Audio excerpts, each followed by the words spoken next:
Grape Chat here with another game of Mechabellum. Today I'd like to do my first ever replay commentary and do a review of a game I've played recently to see what we can learn. So let's see. You know what, actually, let's do this randomly. Let's do my 10 most recent games. Okay, 2. 1, 2. Okay, let's get into it.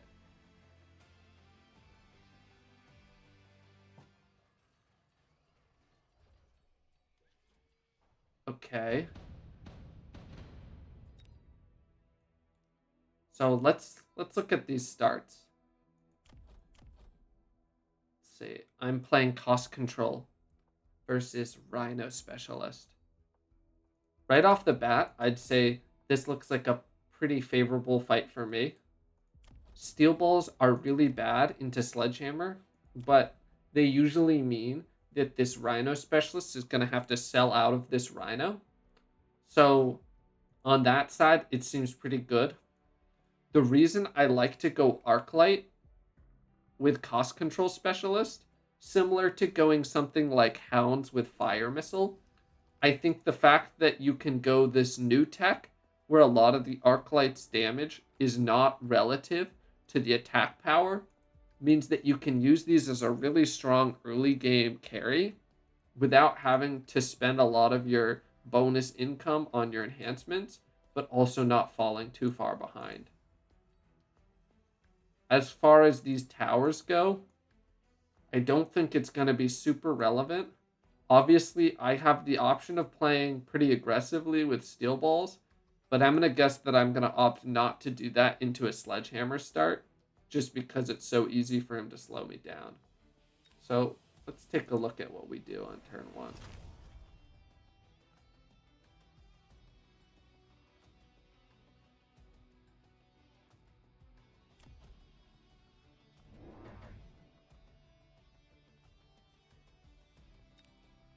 Okay, interesting.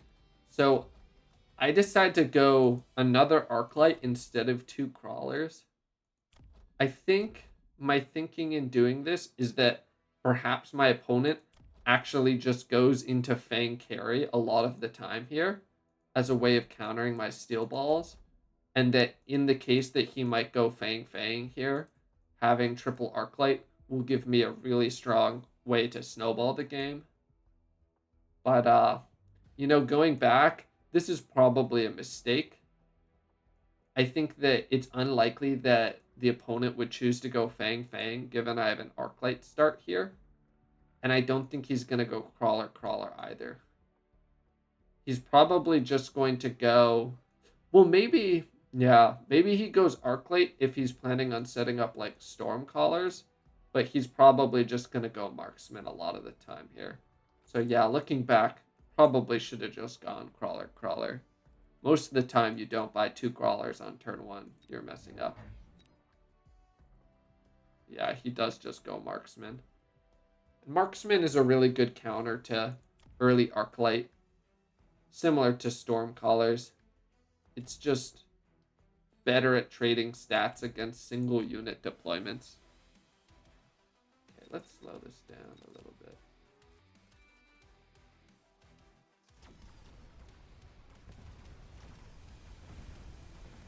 Yeah, this looks not so great for us on turn 1. This was a pretty good lock, though. Yeah, the fact that his units went around my defensive wall without actually fighting it there is definitely pretty costly on turn 1. But I think we were going to lose either way, so...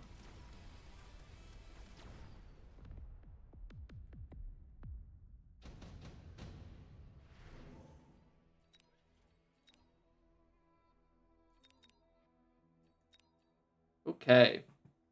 Advanced missile devices is offered. Yeah, this card is usually going to be not so good. Normal missiles already kill sledgehammers.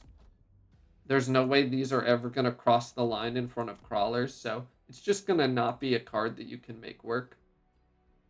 Elite Rhino, too early for this. Photon coating. Yeah, I could have taken this on my steel balls, but it's kind of not so great when you're going cost control. These are a little bit less tanky.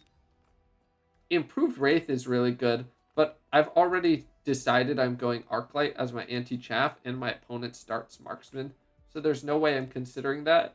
But this is definitely something my opponent can consider going against me, seeing as I have no anti-air. So I have to be a little wary of that.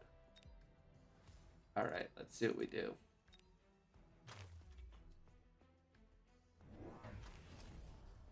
Yeah, so me and my opponent both skip here, and we immediately pick up range on our Arklights. Yeah, this is just kind of executing the game plan. We want to get these two techs going as quickly as possible. We put an Arklight over here to help deal with these sledgehammers and fangs. Although I kind of wish I had a crawler here, because this marksman is the real problem in losing this tower, and this Arklight doesn't really help. So I do pick up a marksman here just in case my opponent goes improved Wraith. I kind of wish I hadn't done this and had put a crawler here instead. Our opponent decides to go Arklight. Yeah, I mean, this makes sense because I'm going to be placing at least one crawler on this side of the board in reaction to these marksmen. Our board's pretty weak to Stormcaller, so I wouldn't have minded him going a Stormcaller this turn. He also is making himself weak to Stormcaller. He has all slow units now, and also has no crawlers, so we'll have to see what happens there.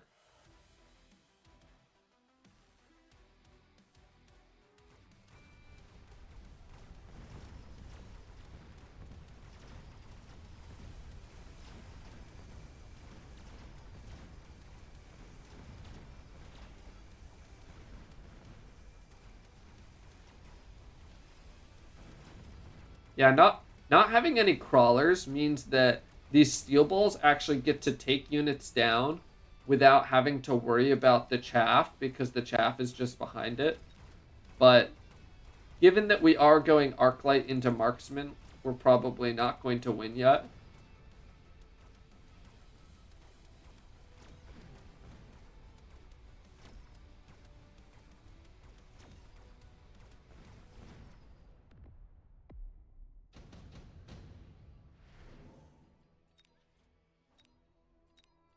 Okay, so we have Rhino, Scorpion, Wasp, and Phoenix offered, and our opponent immediately takes Scorpion, which makes sense because he has problems dealing with these steel balls.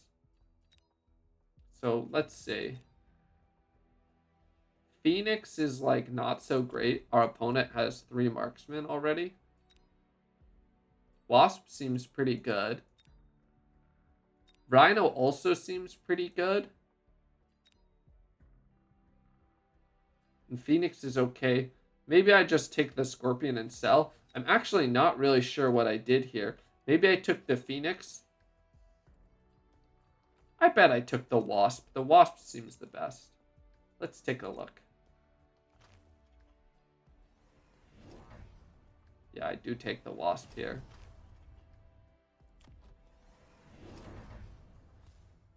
Yeah, let's do it. That's great. So the Wasp is good for a couple of reasons, right? The first is that, yes, he has fangs that kill it, but these are all late fangs. So before they get to kill this Wasp is going to be really good chaff that blocks these marksmen from getting locks onto my Arklights, right? And obviously I'm going all in on Arklight carry, so trying to get units off of my Arklights is really good, right? And then the second reason is that if I go like Wasp Energy Shield, he's going to have to come up with a stronger answer than just Fang. And when he does that, if he goes, let's say, like Mustang, for example, a lot of our board is going to be good against those units. So if we force him to react with Mustangs, that's really good. If he reacts with his own Wasps, well, we're ahead on board with Wasps, right? So we can kind of win that race by doing our own anti-air Wasps. If he reacts with Fortress, right, then we already have Steel Balls. So I just think that this board is really set up well to answer the counters to Wasp.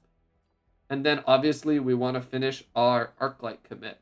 Although, once again, I kind of wish I was putting a crawler on this side of the board.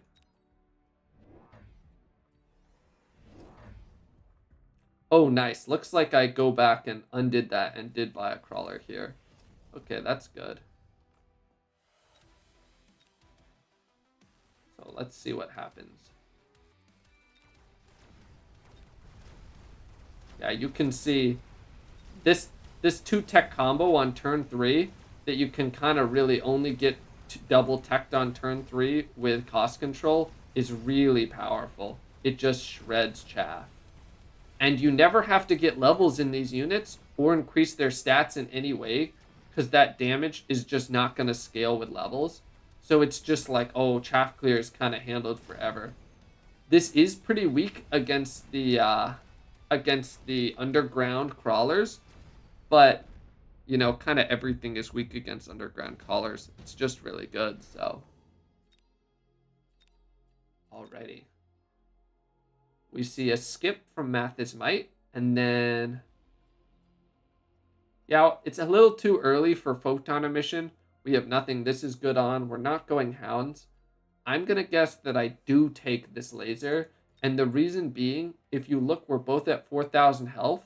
This is going to come back around the time the game is ending, and look, I can laser like right here, and that will be really strong. So I think this laser is actually really good. It's a little bit worse for Mathis Might because I have a lot more net worth in speedy units, right? But honestly, I think just to kill these 4 deployments probably would have been worth it for him to take it so that he gets it again on turn 8 or 9, whatever it is. I think it's turn 8, yeah. So let's see what happens this turn. Now that we have our Arklights down, we pretty much can just spend every turn trying to figure out what unit will give us the biggest swing to try and win the game. So this is kind of a crazy play I make here. It's round 4, and our opponent gets his Rhino drop. So I actually sell the Steel Ball that's pushing into the Scorpion, but then I buy another Steel Ball over here because I think he's very likely to put the Rhino down on this side, which he actually does end up doing. So I actually really like that I made this play. Maybe we end up selling this Steel Ball down the line. Sorry if I said Scorpion earlier. This Steel Ball down the line because it's also going to run into this Scorpion problem. But I do think that having Steel Balls on either side is really good. I also like these kind of Steel Ball double positioning sometimes with another in the middle because it protects you from a lot of the drops, like the Vulcan drop or the Rhino drop, that can be really hard to deal with otherwise. And then obviously it insulates you against when your opponent goes brown giant units later in the game.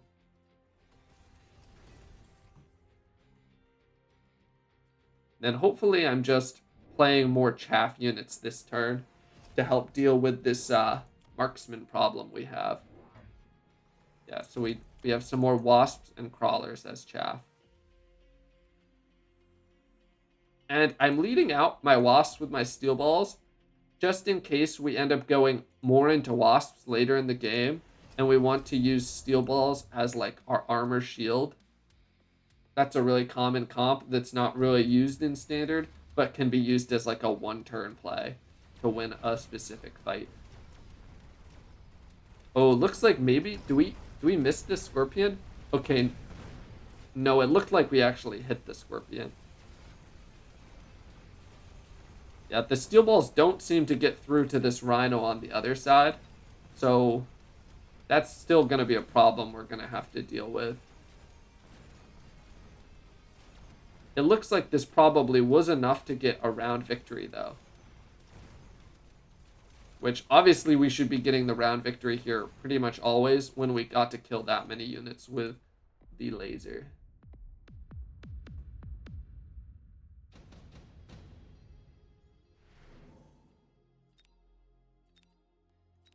Okay. A lot to think about here. So This is pretty much useless when we're going Arklight. Phantom Ray is hard countered by Marksman, so we're just never taking that. Sabertooth's actually pretty good here, but I'd have to tech it because if it's just slowly pushing into Marksman and Scorpions, it's just going to get shot down. I think the Phoenix is probably the best pick for us, and the reason being, if our opponent takes Phantom Ray or Phoenix, we're pretty lacking on anti-air, and I don't think Wasps can reliably be used to kill Phantom Rays, so the Phoenixes could be a good way to just deal with the Phantom Rays here. In general, looking at my board, I feel like the thing I'm missing the most is just more crawlers. So hopefully I get more crawlers out this turn. And then this offers me a little bit of damage. Obviously, I did have one marksman already, but I don't think a single marksman is a good thing to rely on.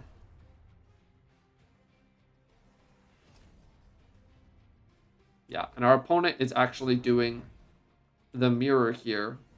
I think that a lot of people are really into hounds and fangs as their main chaff clear right now, but I hard disagree. I think that this Arklight Shockwave is the best early game carry in the game right now. It's just so powerful, and it forces your opponent to get Subterranean Blitz, kind of like I do here, pretty early in the game, right? I feel like I have to go for this on turn 5 to deal with the Arklights. And now the Wasp are doing exactly what we wanted, which is we get our opponent to purchase Mustangs, which are otherwise so bad against our board, right? Mustangs are countered by Subterranean Blitz Crawlers. They're countered by Arklights, and they're countered kind of by Steel Balls. If he goes war into them, I can hit armor, right? And they're good against our aerial units, but are they even going to be able to get to attack them? I don't know.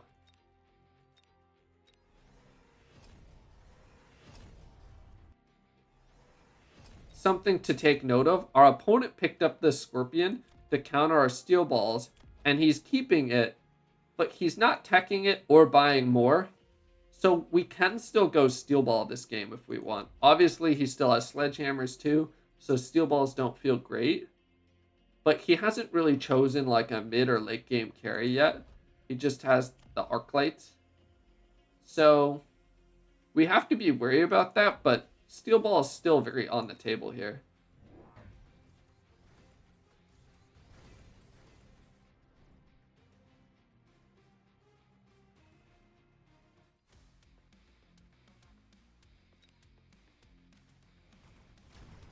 Yeah, I'm going to guess that I'm winning this turn because I have Subterranean Blitz and my opponent doesn't. So you can see kind of these engagements are happening much closer to my opponent's Arklights than to mine, which is a really good sign that we're going to win, given this is pretty much a mirror matchup at this point.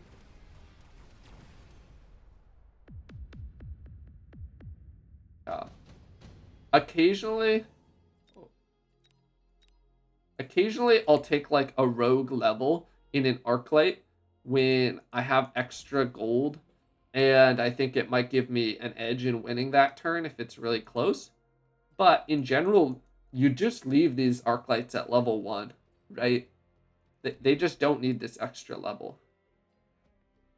Once your opponent hits Subterranean Blitz, then it can be like okay to take the extra level because it puts you back above the breakpoint where you'll one-shot the crawlers even when they're underground. Actually, is that true? I think that's true. Yeah, that's true. Well, it depends. Assuming you're up to your opponent in enhancements. Okay, Smoke Bomb is offered redeployment. This is just not going to be good in this scenario. Like, we're both playing pretty much mirrored. I mean, I'm like on a slight diagonal, but pretty much mirrored standard. So this is never good. This is actually pretty good. And I definitely would take this if I had taken the Sabertooth earlier. This card is just not going to ever work in a scenario like this. This card's like really hard to make work in general. But Smoke Bomb is usable.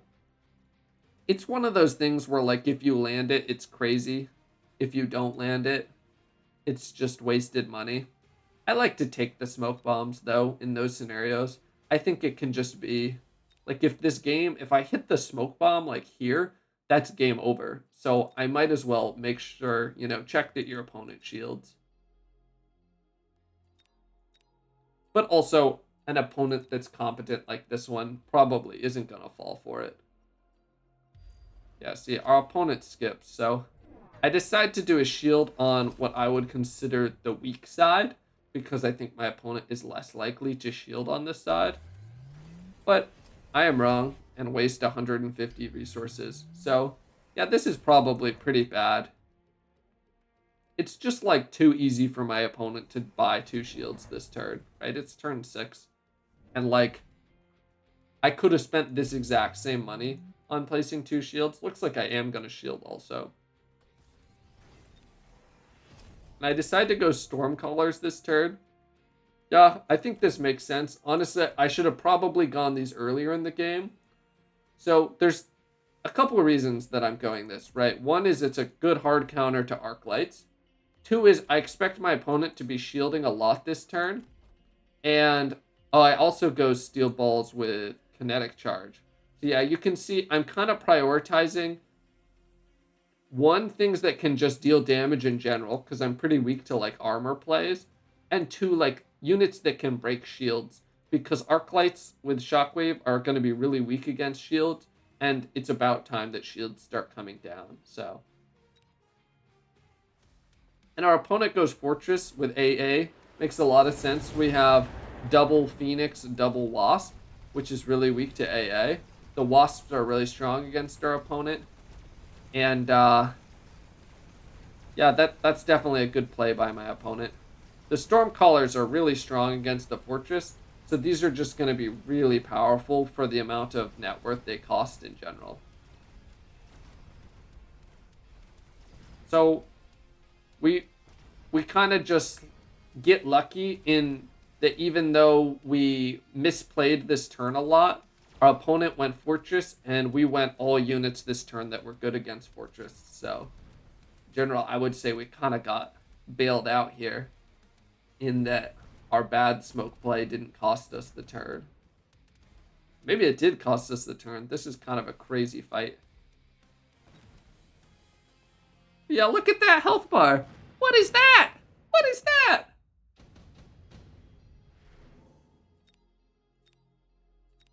Okay. Missile Strike is offered. Portable Shield. I actually expected my opponent to take the Portable Shield here, considering he got a level up on a Fortress, or even the Amplifying Core, because, like, the multipliers on a level 2 Fortress are crazy. But, yeah, I see some pretty strong missiles, so that makes sense. I probably should be missiling one of these back areas. Like, I can almost hit both of these deployments. That seems really strong. Intensive training on a steel ball, now that my opponent is going Fortress, also seems pretty reasonable. But, yeah, honestly, I'd say this is a slam dunk missile strike. Let's see what I do. Yeah, this seems like a mistake by my opponent. He's missing a level 3 Wasp, but I feel like I'm just selling this level 3 Wasp always. Oh no, I took intensive training. Okay, this is for sure a misplay. I should always be missing here. Yeah, if I could go back and undo that play, that has to be a bad misplay.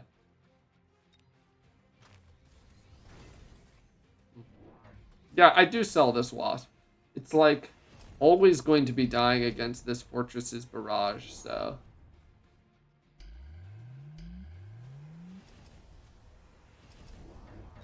Yeah, see, I expected my opponent to try and hit one of my Stormcallers with this missile, so I ended up shielding on both sides. And then I go Mechanical Division Triple Steel Ball in anticipation of more Stormcallers coming out, and I'm just going to start selling out of my anti-air and just pray that this marksman can get the job done if our opponent goes any aerial units. Which, obviously, like, on this turn, we have plenty of anti-air with double Phoenix plus marksman, and, like, at most our opponent can deploy 3 aerial units. And when an opponent, techs a unit like Fortress, that's like a big commit, right? He has to spend 200 resources to unlock. You can kind of not protect yourself too much against strange plays the next turn, because in order to make that worth it, your opponent's going to have to deploy more of those big units. I put my steel balls all the way back on the line this turn, right, to get the max out of kinetic charge. And then I decide to just try and win this turn and go for the high mobility enhanced range play. Maybe it's a little bit ambitious to do this play. You see, I even end up selling my shield here because I decide if my opponent's missiling a Stormcaller, he's going to missile this one. 2,300, that's a lot of damage to try and do on turn 7, but I don't know. Maybe I can get there. Okay, yeah, he does. Huh. Yeah, it looked like he did try and missile this Stormcaller down, so my shield actually worked out pretty well. And we're getting a nice early lock on that fortress. That was beautiful. It's looking like, okay, maybe we do win this turn. This is looking very promising. Our steel ball play is going quite well. Oh my! Oh man. Wow, that's painful to see. Okay. Berserk Rhino, mass-produced sandworm. Okay, well, we're never taking these economy cards. No one has rhinos. Laser sights. I mean, like, laser sights on this steel ball seems pretty good. But also, our steel ball's already pretty long range. I would kind of guess this is just a skip for me. Thinking about what we're going to be facing this turn, our opponent's obviously going to need to have an answer to steel ball. They already sold out of their Scorpion. And now that we've hit Mechanical Division, he would need double tech Scorpion anyways. So I expect my opponent to do one of two things here, right? One, notice that I'm selling out of my aerial units and go some sort of big aerial unit, maybe even Abyss, to try and take advantage of my lack of anti-air. Or two, he's just going to try and hack my steel balls, right? Because, double tech steel balls, Mechanical Division, really weak to hacker. We have, like, reasonable Chaff, and Stormcallers are really good against hacker. So, yeah, maybe we just go more steel balls and don't even worry about it. The other thing is, like, at most our opponent can deploy 3 hackers this turn. And, like, Fortress Hacker doesn't work very well because Fortress's damage is so high. If, let's say, like, there's a hacker here. If my steel ball goes, like, straight here, then as the hacker is hacking this steel ball, the fortress is going to keep one-shotting it, right? The hacker won't get to gain control of it, and then those crawlers will then push in front of the other steel balls because they're faster with Subterranean Blitz, and then the hacker just won't get to work very well. Oh, also we have Ion Blast this turn. So, yeah, we probably just win. I'm in a little peek. Okay. This is the last turn, so. Yeah, getting this Ion Blast coming back, I'd say probably biggest mistake of the game was our opponent passing on this Ion Blast. Oh, hopefully I shield this. I should definitely be double shielding again to protect my Stormcallers, so. Okay, he decides to go the hacker play. Yeah, like, it's pretty reasonable. And if he survives this turn, hacker's gonna probably be his best bet at taking control of the game. Like, because if he wins this turn with hacker, I'm gonna take a lot of damage because hacker does more damage than any other unit in that, like, it steals your units and deals that damage back to you. So it's a really good way to, like, actually give him a turn 9 victory. So he has to do 4,000 damage in 2 turns. So he doesn't want the game to go too long if I ever find a way to win, like, just barely on some goofy play. He loses the game now.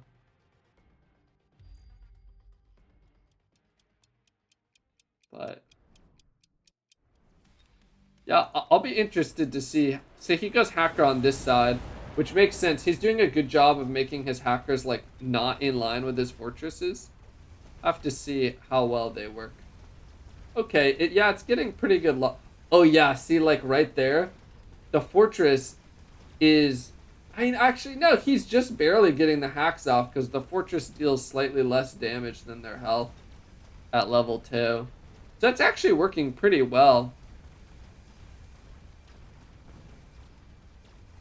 Yeah, we kind of just barely make it through. The hackers worked a lot better than I thought. He placed them really well, but he doesn't have too much of a way that he can go further into them next game.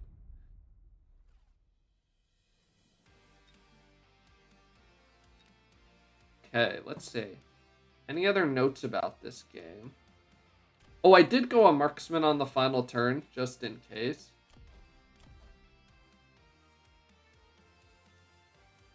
Hmm.